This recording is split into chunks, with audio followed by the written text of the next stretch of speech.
Hey guys, in this video I'm going to show you where you can find your Crypto.com card PIN. So let's get straight into it. The first thing, open up your app, then head over to the section of your card, like so. Now you will see here four buttons, so click on this more with three dots, and then head over to the settings. Wait a little bit and then you will see card settings and the last one, view PIN. So if you click on view PIN, then you will see what you need to do.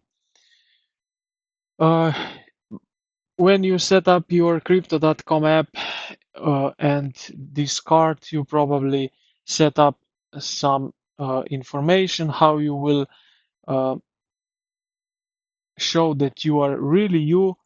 And yeah, I set this date and birth. And when I type in my date of birth and click continue, I will see my PIN of this Crypto.com card. So this is basically it. I hope this video helped you out. If you did, consider to like the video and subscribe to the channel. Thank you for watching and I will see you in the next.